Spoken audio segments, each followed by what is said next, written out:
So not to waste any more time, I'd like to introduce my friend, Elle, who is currently doing a PhD at UEA, and I met on the Masters at Norwich University Arts last year, and I'm going to hand it straight over to you, Elle. Thank you. Hello. It's been a while since I've spoken to a mic, so let's just try this on for size. Welcome to Class 23. I am your professor in Defence of the Dark Arts. J.K. Rowling would hate that. Joke. So, today we are studying, for those of, we're not studying frailty, that's just simply my screensaver. We're studying the cut-up technique as it relates to Western practice, beginning in the early 20th century right up to its contemporary versions.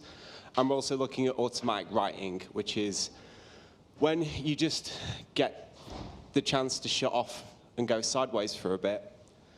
To put it into context, I've been working with both of these techniques for about 10 years. I've been workshopping with them for about 10, and they've always gotten me out of a hole, whether that's in terms of writing block or just coming up with a problem to solve. As a creative, I think that's probably one of our biggest problems in terms of trying to make a career is once you've dealt with what you might consider to be an absolute masterpiece that you'll never better, is like, well, what next? What's the next day? So yeah, I think for me, it serves as a good starting point that can go all the way to the end, but you can abandon, or you might come back to. If you're, do we have any writers here? Okay, one writer. Trying to be. Well, if you're trying to be, then you are a writer. If you're doing something, then you are it. Painters, photographers, okay. So we've got a wide variety. Filmmakers? No? Yay, okay. I always find it really useful to just take a look at what you've got in terms of you've got these modules, you've got these scenes, you've got these ideas. You've got painting 1, what goes next to painting 2, and working out with that once you've got this mass, potentially, throwing it up in the air and letting it fall down. So we're going to start off with the cut-up technique because that's just a really super fun and simple exercise. And then we're going to start moving into breathing exercises and bringing out the writing elements. So I'm not sure if everyone has paper and pens. If you don't, I will make sure that you get them. But first off, the main idea of the cut-up technique is just to take a pre-existing text and to use it as a springboard into something new and original. I'm just going to show a quick video of David Bowie discussing their use of the cut-up technique.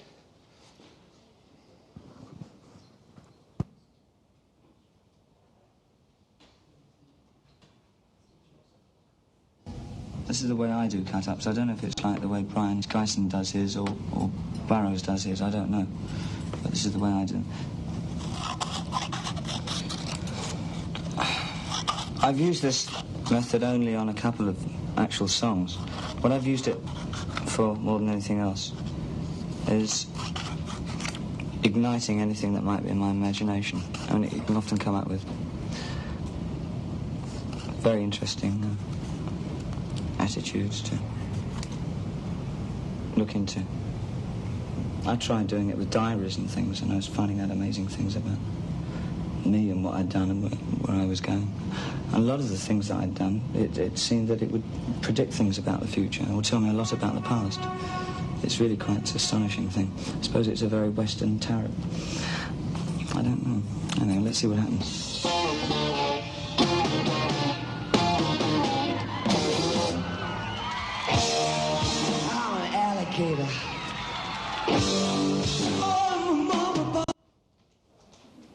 So the single line of texts with the that were rearranged and jumbled was originally done by Andre Breton on stage in Paris, and he decided that it was going to be this new way of creating poetry that have caused a mass riot because France. Bowie himself referenced Geisen within the context of that interview, and who he's referring to as Brian Geisen, who was the lover of William S. Burroughs, who's slightly more prolific in terms of literature. Both of them were part of what was called the Beats, which was an American writing group. And their methodology of the cut-up was cut across various forms of media, a lot of video, and also books like Naked Lunch, The Ticket That Exploded. And their method was a lot more authoritarian in that it used rollers to decimate the page and create patterns. Or there's also just a really simple way, which is the one that we're going to use today. So in terms of, I'm just going to switch mics actually.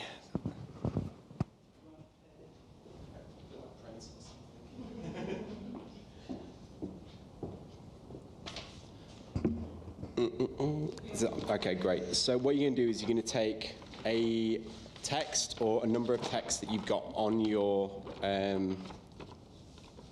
table, and you're going to fold it into quarters.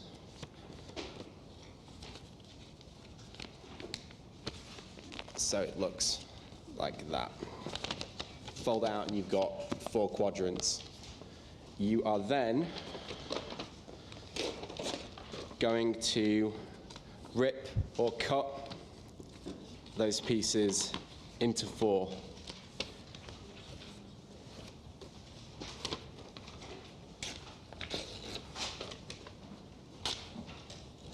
And then you are going to tape them back together, or you also have the option of taping them next to or into another piece of text.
Yeah, just if you've got something that looks like this, then you're on track. That's perfect. Yeah.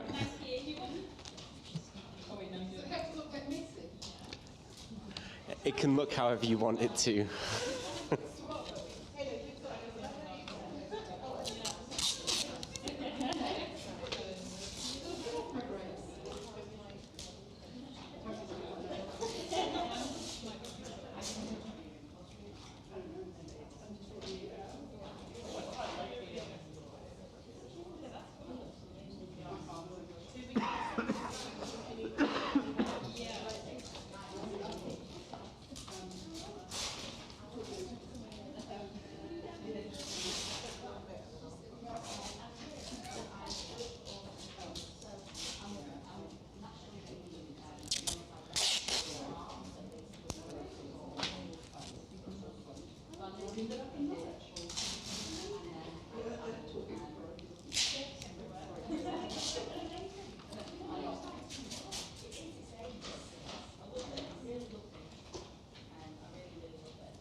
Okay, so if you've got something that looks not dissimilar to this, then you're on the right track. What I'd like you to do now is to look at what you've got on the page and start to edit it. So what I would look to do is to find the words that you've cut in two, if you've cut any in two, and delete those. So using a felt tip or a pen.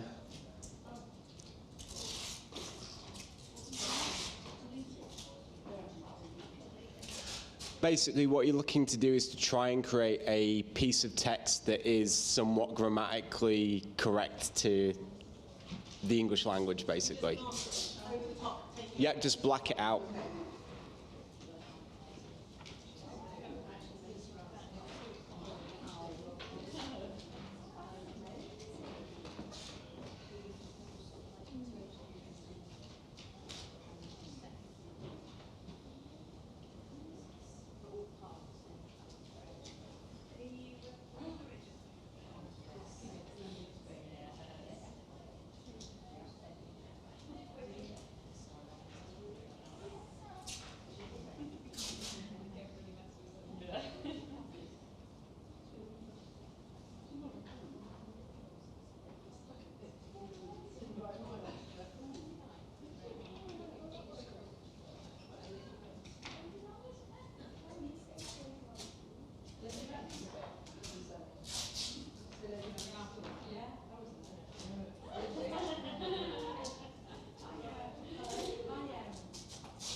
Okay, so once you've marked out all of the words that are incomplete, get rid of the words that you don't want on the page.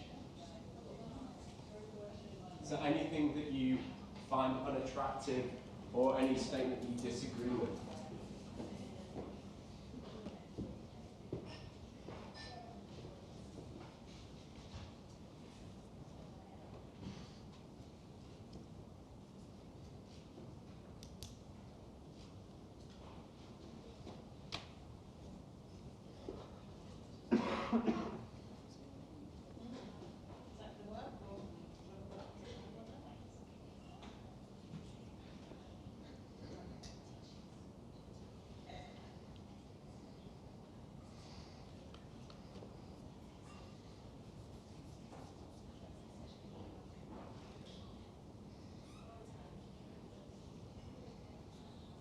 Okay, we'll just spend another 2 minutes doing this.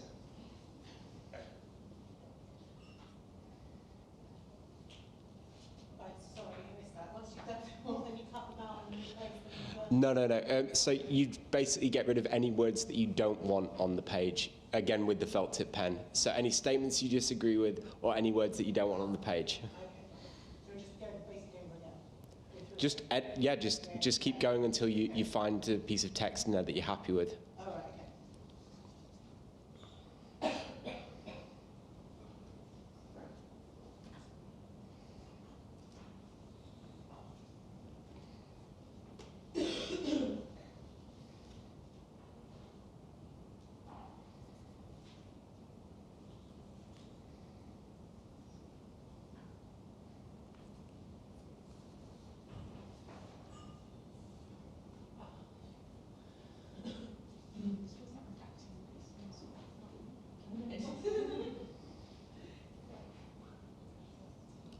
Okay, 10 seconds.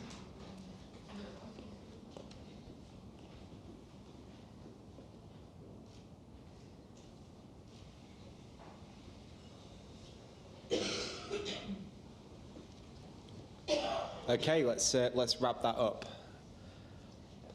Does anyone have anything that they want to share that they found in the text? You're so polite.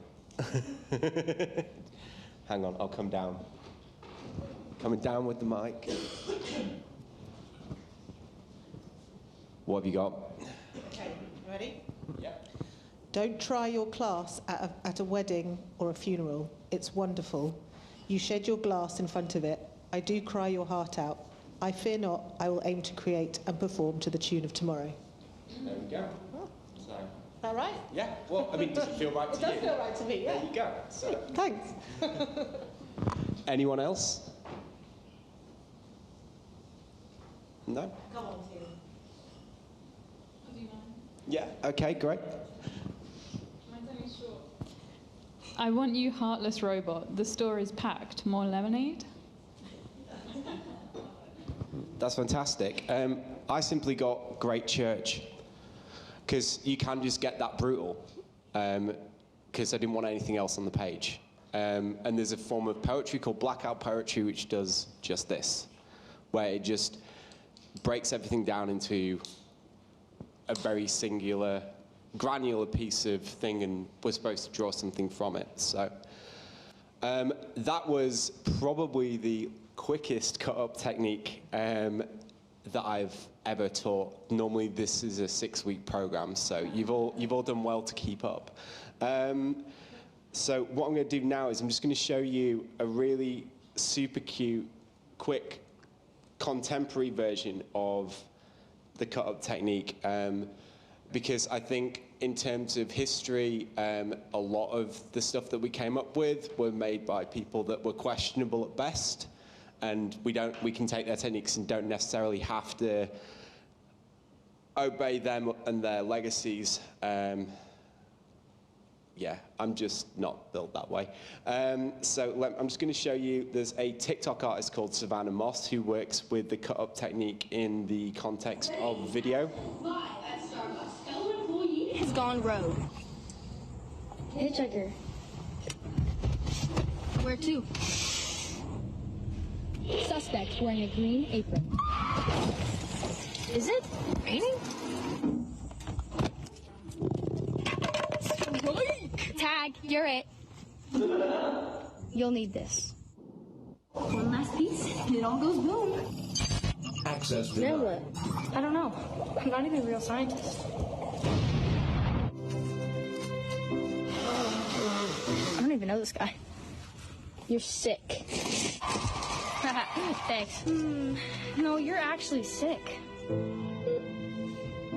Is she gonna be okay? We've ran every test in the book. I'm sorry to say, but you have 30 minutes left. Or you'll be late for the movie. Better hurry.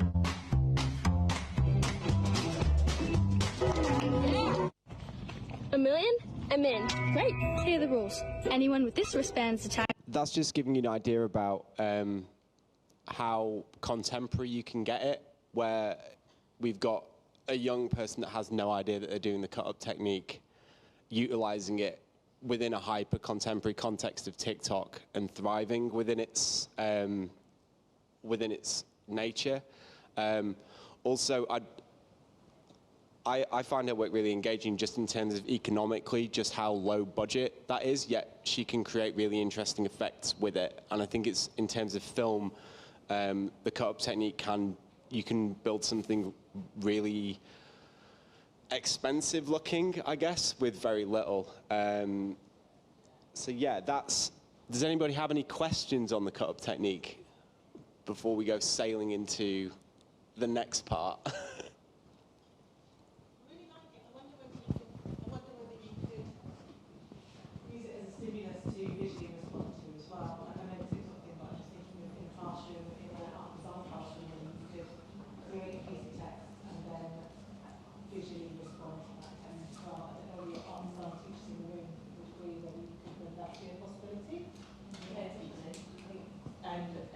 Activity like this, where they create their own proven text and then create something. Yeah, I mean, the collage is just a very visual version of the cut-up technique as well. But I quite like the idea of starting with the writing and then you visually respond, rather than starting with the collage and then kind of building out that. Yeah. Yeah, I've been interested in how we develop our own narrative as an artist.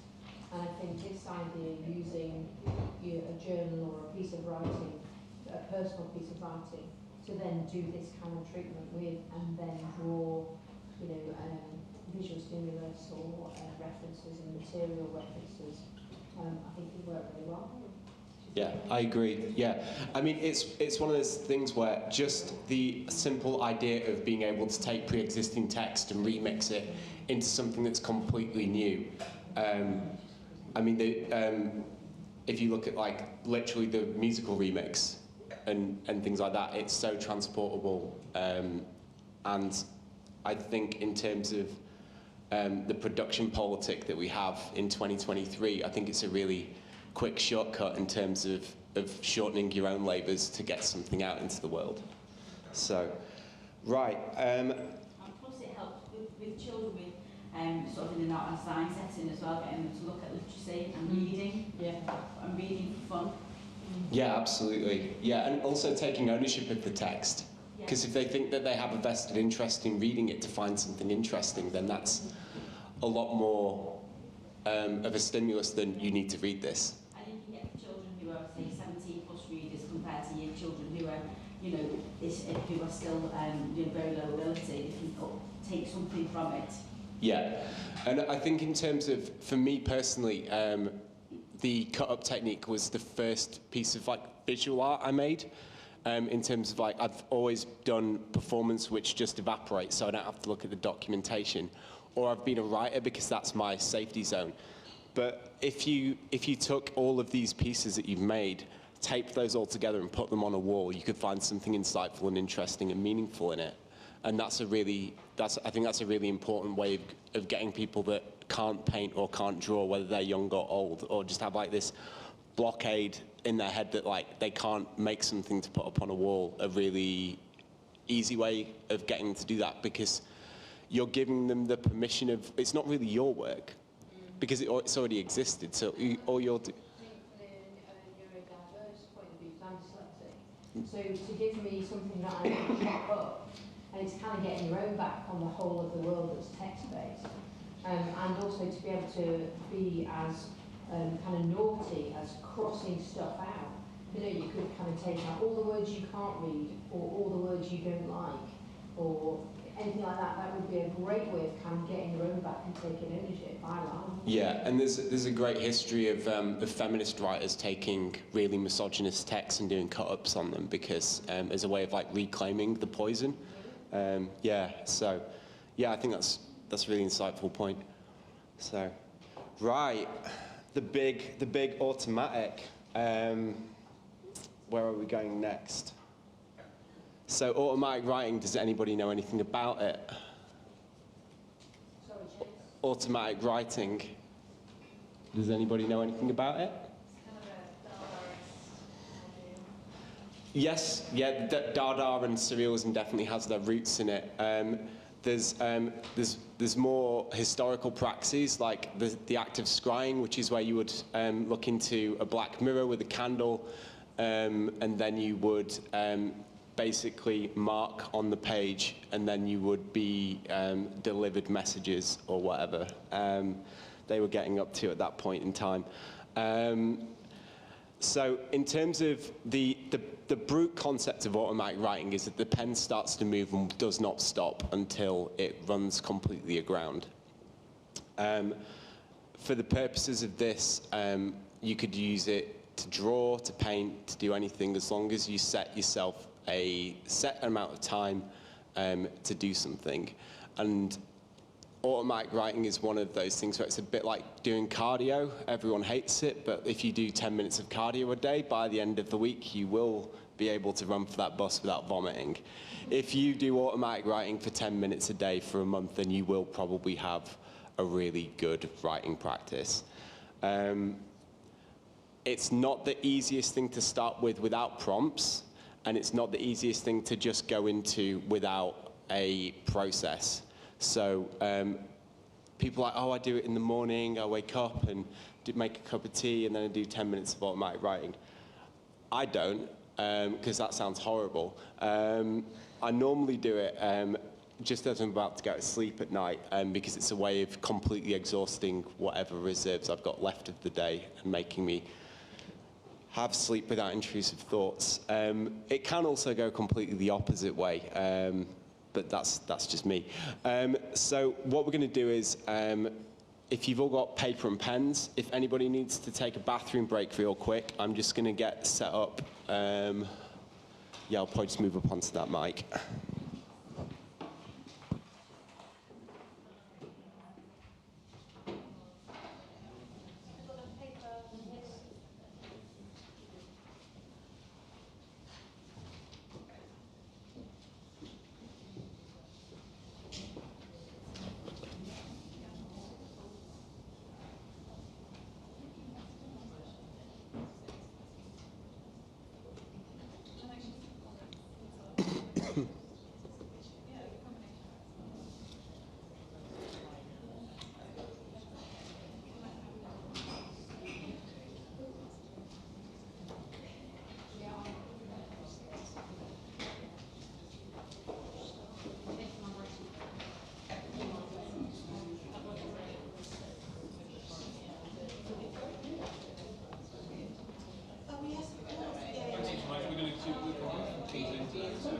Oh, have a great, yeah. Amazing, yeah. Brilliant, yeah, keep it.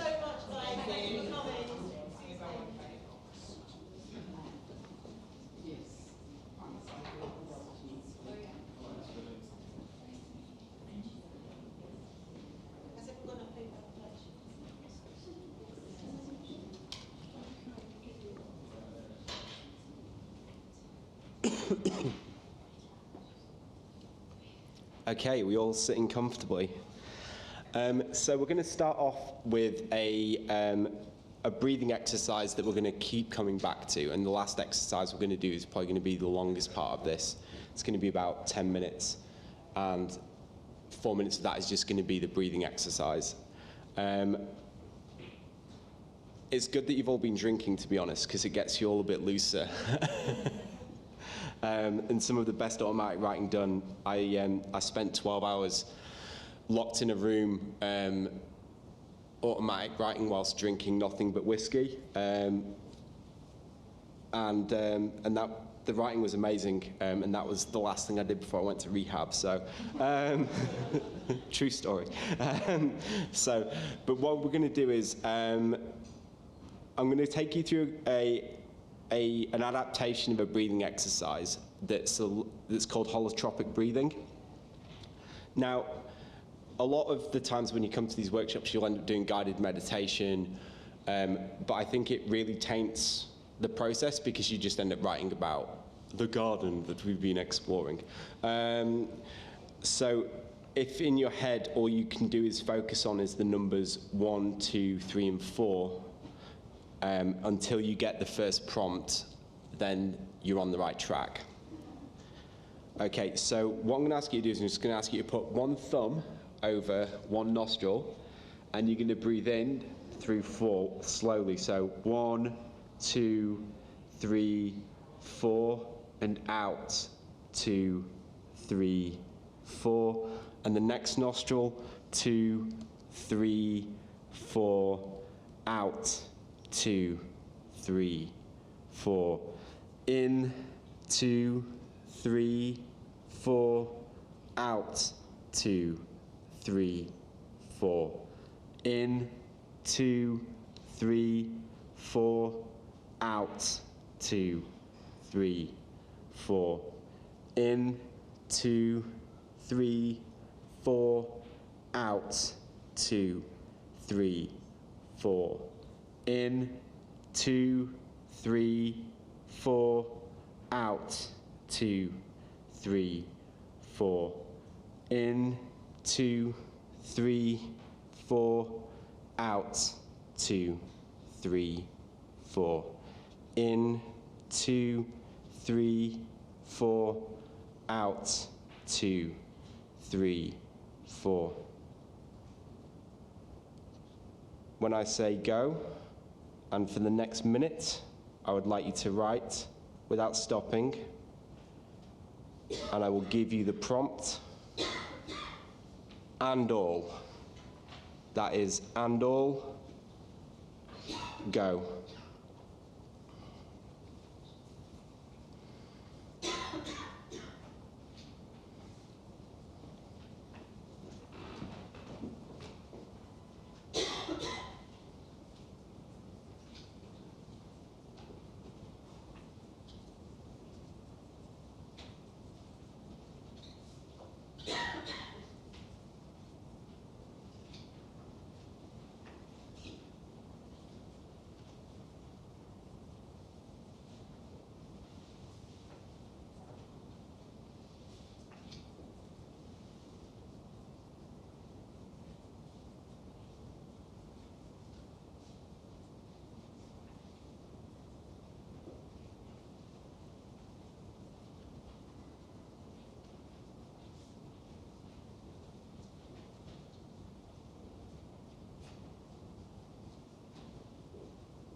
You have 1 minute left.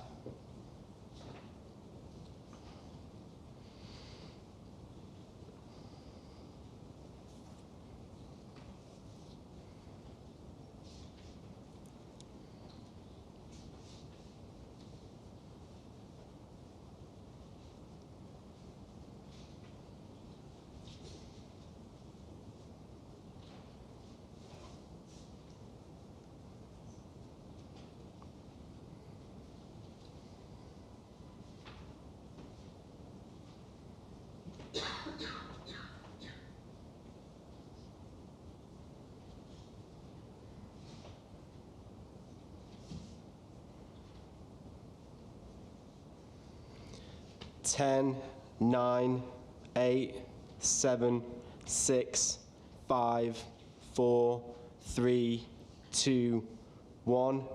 Pause for 10 seconds. Relax, take a sip of wine.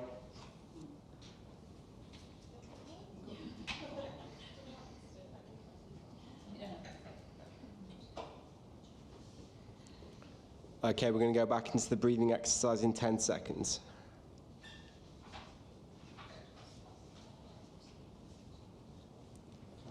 Okay, and breathe in, 2, 3, 4, out, 2, 3, 4, in, 2, 3, 4, out, 2, 3, 4, in, 2, 3, 4, out, 2, 3, 4, in, 2, 3, 4, out, 2, 3, 4, in, 2, 3, 4, out, 2, 3, 4. Okay, for the next minute, when I say go, I would like you to start writing with the prompt, I will. Go.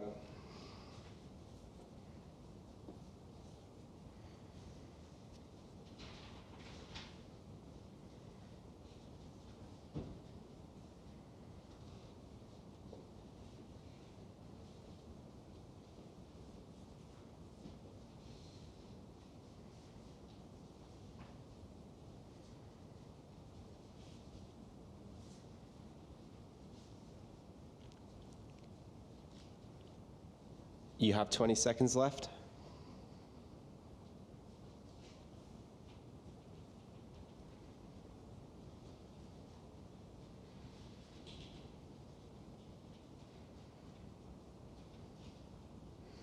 Ten, 9, 8, 7, 6, 5, 4, 3, 2, 1. Stop writing. Just take another sip. Get the blood back in your hand. We'll do this one more time. So we're going to go back into the breathing exercise. In, 2, 3, 4, out, 2, 3, 4, in, 2, 3, 4, out, 2, 3, 4, in, 2, 3, 4, out, 2, 3, 4, in, 2, 3, 4, out, 2, 3, 4, in, 2, 3, 4, out, 2, 3, 4, in, 2, 3, 4, out, 2, 3, 4, in, 2, 3, 4, out, 2, 3, 4, in, 2, 3, 4, out, 2, 3, 4. When I say go, and for the next minute, I would like you to write with the initial prompt, these times. These times, 1 minute, go.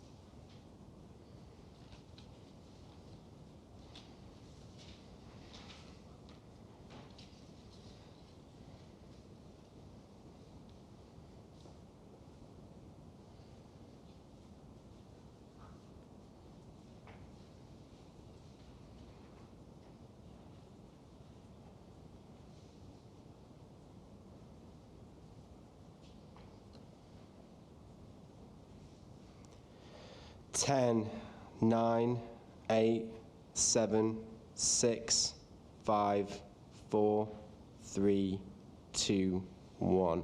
Stop writing. Stretch it out.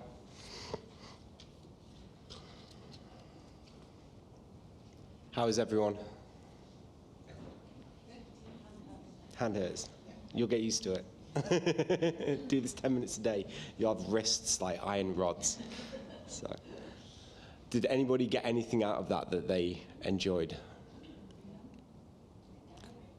Good diary, yes, an excellent diary, yeah. Does anybody have anything that they would like to share? Or is this too raw?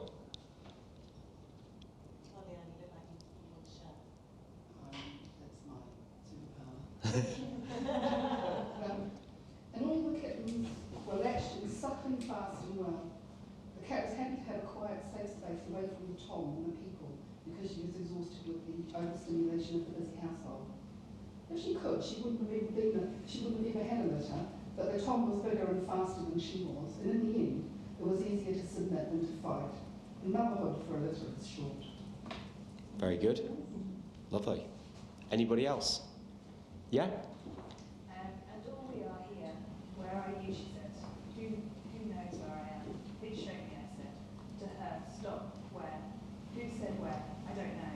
Who is she? I am. Who? Where? There. I'm here, she said. Who said? I said. Who? Who? Me. Excellent. Anyone else? And all we do is repeat and repeat, be it working or waking or sleeping or eating or giving birth or walking or breathing in, 2, 3, 4, out, 2, 3, 4. And through this process we go, and yet to step outside this and look at our existence, to question whoever and whatever we do each day closer to our last, in some ways ignoring aging, mortality and the environment. Amazing. Thank you for sharing. Anybody else? I'm always up for anyone that wants to share, should share. Yours all sound really profound and philosophical. Mine is a bit of a rant. That's perfect. Go. Rant. And/or is the most annoying way that someone can describe what they're trying to say. It is, and It is and or is it or? Is it and or is it or? I know people, current people in my life that use it repetitively to say very little about something they're trying to sound important about. It pisses me off. Just say what you mean. Is it in addition to the point or opposing the point? Why does it annoy me? I can't say. I will stop finding people so annoying. There's a reason people say what they say. Maybe they're insecure and they want to sound important to gain recognition, and maybe they just suck. These times are weird. There is a sense that people are kind of considerate to one another since the pandemic, but after that, on the other hand, people are ruthless, keen to get ahead, find a new way of doing their shit with little regard to others.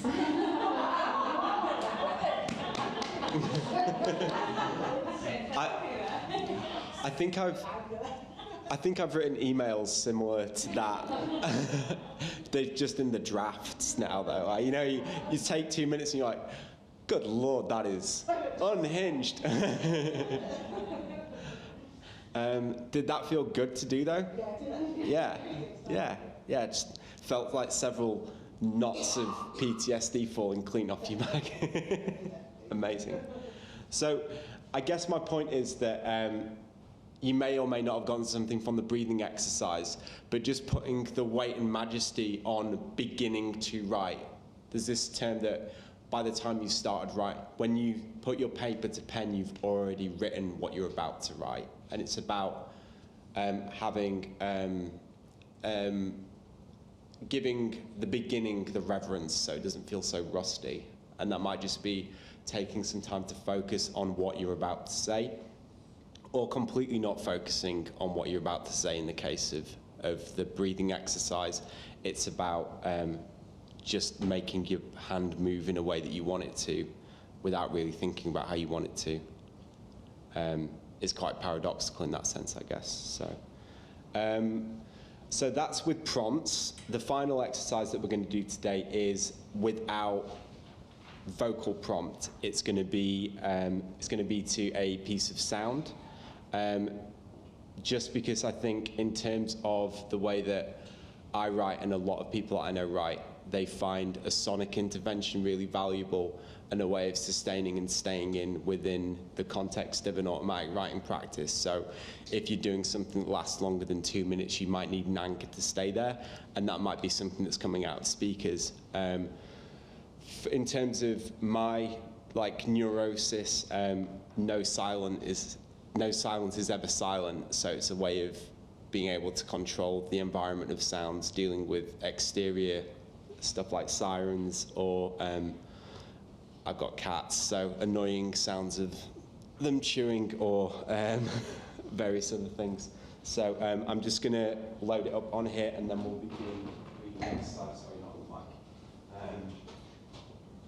Does anybody have any questions whilst I'm just doing this? What about questions from the online? Is anybody? No.